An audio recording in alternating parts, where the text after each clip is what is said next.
नमस्कार दोस्तों, आप पढ़ रहे हैं कक्षा 10वीं एनसीईआरटी गणित। आज हम पढ़ेंगे प्रश्नावली 4.3 के उदाहरण क्रमांक 14 को, जिसके 2 सवाल हैं। हम इन दोनों सवालों को हल करेंगे, तो ध्यान से समझना। तो देखिए, उदाहरण 14 में कहा गया है निम्न समीकरणों के मूल ज्ञात कीजिए। यहाँ पे 2 सवाल दिए गए हैं। हम पहला सवाल लेते हैं। तो देखिए, यहां जो समीकरण दिया है हमने उसे लिखा। अब देखिए, पीछे कहा गया था x बराबर नहीं है 0। इसका क्या मतलब है? यहां x का मान 0 नहीं रख सकते, क्योंकि 0 यदि हुआ तो यहां पे 1/0 और वो बन जाएगा अनंत। फिर यहां सवाल का मान पूरा अनंत हो जाएगा, तो इसीलिए कह दिया जाता है कि यहाँ x का मान 0 नहीं होगा। तो देखिए, हमें इससे कुछ मतलब नहीं होता है। हमें जो समीकरण दिया है पहले हम उसे व्यवस्थित करेंगे। बटे में x नहीं होना चाहिए, बटे वाली संख्या को हम हटा देते हैं। तो यहाँ x है, बटे में x को हटाने के लिए क्या करेंगे? पूरे समीकरण में x का गुणा कर देंगे। पूरे समीकरण में x से गुणा करने पर तो देखिए, x का गुणा इससे भी करो, इससे भी करो, इससे भी। x का गुणा x से किया जाएगा तो x वर्ग बनेगा। x का गुणा 1/x से करेंगे तो x से x कट जाएगा, प्लस का 1 आएगा, बराबर 3 का गुणा x से करेंगे तो 3x हो जाएगा।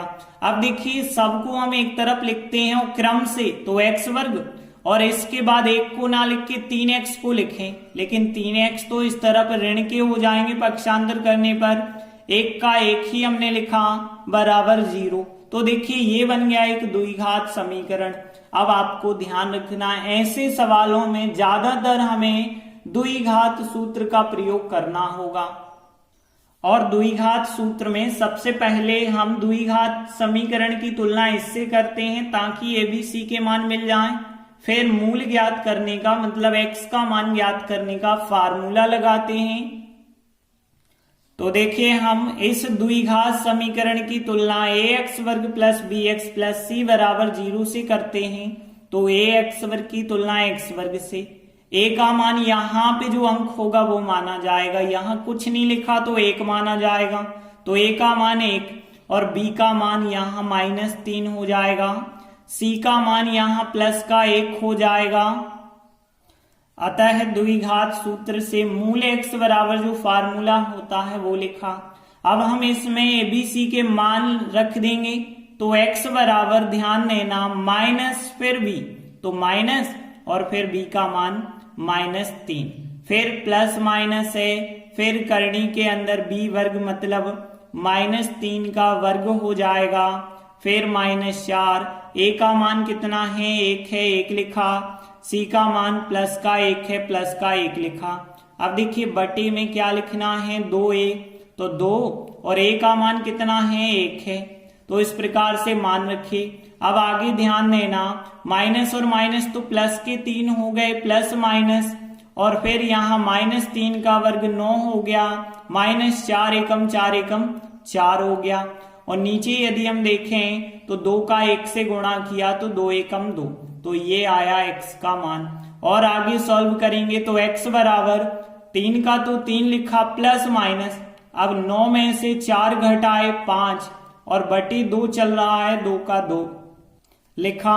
अब ध्यान देना, यहाँ करनी के अंदर 5 आया। 5 के गुणनखंड भी नहीं होते हैं और 5 का वर्गमूल भी नहीं होता है, तो आगे अब हम नहीं कर पाएंगे।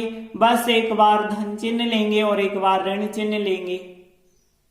धन चिन्ह लेने पर x बराबर 3, यहाँ 2 चिन्ह जो हैं उनमें से धन का चिन्ह लिया, 3 प्लस करनी 5/2, एक आंसर ये हो गया।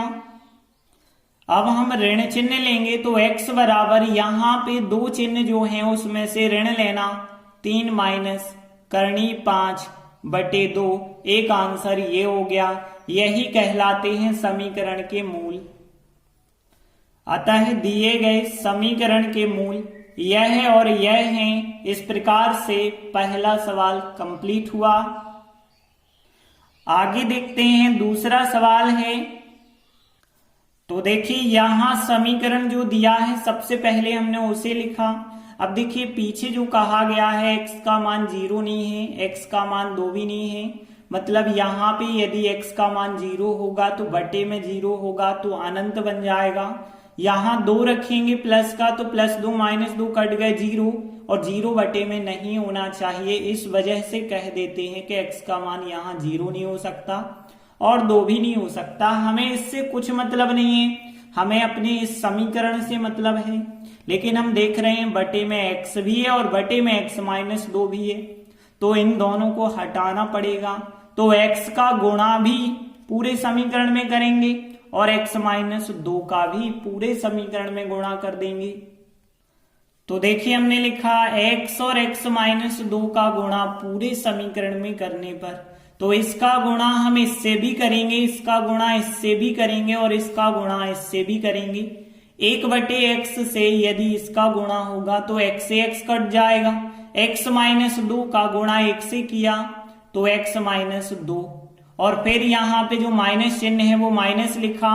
अब देखिए यहाँ पे इसका गुणा इससे करेंगे तो x -2 कट गया, x का गुणा 1 से किया तो x ही आएगा, बराबर यहाँ तो बटे में कुछ है ही नहीं, तो 3 के साथ इस संख्या का गुणा हो जाएगा तो 3x × x -2 आएगा। अब ध्यान देना यहाँ पे x से x कट गए -2 बराबर 3x का गुणा x से कर लो तो 3x वर्ग, और 3x का 2 से कर दो तो 3 दूनी 6x हो जाएगा।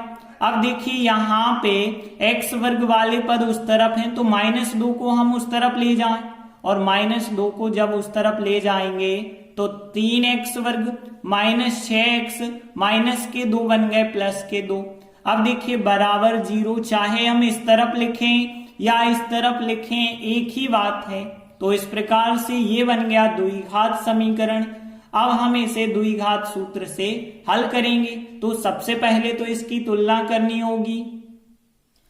तो हमने लिखा इस द्विघात समीकरण की तुलना ax वर्ग + bx + c बराबर 0 से करने पर, तो ax वर्ग की तुलना 3x वर्ग से, मतलब a का मान हमें 3 मिल गया, और यहाँ bx की तुलना -6x से, तो b का मान -6 मिल जाएगा, और फिर इसके बाद यहाँ पे c का मान +2 मिल जाएगा। अतः द्विघात सूत्र से मूल x बराबर ज्ञात करने का जो फार्मूला होता है उसे लिखा। अब देखिए x बराबर, अब यहाँ इसमें हम मान रखेंगे तो माइनस चिन्ह लिखा, फिर b का मान कितना है -6 है, फिर यहाँ प्लस माइनस, फिर यहाँ करनी के अंदर b वर्ग, मतलब यहाँ पे -6 का वर्ग, फिर -4, a का मान फिर 3 है 3 लिखिए, और c का मान 2 है 2 लिखिए, और फिर बटे में कितना चल रहा है, बटे में है 2a तो 2 लिखा, और a का मान कितना है 3 है तो 3 रखा। आगे देखिए जब आप सॉल्व करेंगे तो यहाँ माइनस और माइनस प्लस के 6 हो गए, प्लस माइनस करनी के अंदर देखें -6 का वर्ग कितना हो गया 36, फिर माइनस है तो माइनस लिखा, 4 × 12 12 दूनी 24 हो जाएगा, और फिर बटे में 3 का 2 से गुणा होगा 6 हो जाएगा। और आगे यदि हम सॉल्व करेंगे तो देखिए यहाँ x बराबर चल रहा है, आप लिखते चलें, फिर यहाँ 6 के तो 6 प्लस माइनस 36 में से 24 घटाएंगे, कितने आ गए 12 आ जाएंगे, और फिर बटे में 6 है तो बटे का 6 ही लिखा। अब देखिए करनी में 12 आ गया, और 12 के तो गुणनखंड होते हैं आपको पता है, वर्गमूल भले ही नहीं होता लेकिन 2 दूनी 4 × 12 ऐसे गुणनखंड हो सकते हैं, और यहाँ 2 की तो जोड़ी बन गई तो 2 बाहर निकाल दीजिए और 3 बचे अंदर, तो यहाँ पे इस 12 की जगह हम 2 करनी 3 लिख सकते हैं। तो यहाँ पे हमने 2 करनी 3 लिखा और बटे यहाँ 6 का 6 लिखा। अब ध्यान देना यहाँ पे यहाँ 2 यहाँ 6 और यहाँ 6 आप देख सकते हैं कि 2 यहाँ कॉमन यहाँ भी 2, मतलब पूरे अंश और हर में 2 से आप भाग कर सकते हैं। तो 2 से यदि हम अंश और हर में भाग कर दें तो देखिए यहाँ 6 में 2 का भाग 3 मिलेगा, प्लस माइनस 2 करनी 3 में 2 का भाग करेंगे तो करनी 3 मिलेगा, और 6 में यदि 2 का भाग करेंगे तो 3 मिलेगा। तो इस प्रकार से आपको सरल बनाना होगा। अब आप एक बार धन चिन्ह लें, एक बार ऋण चिन्ह लें।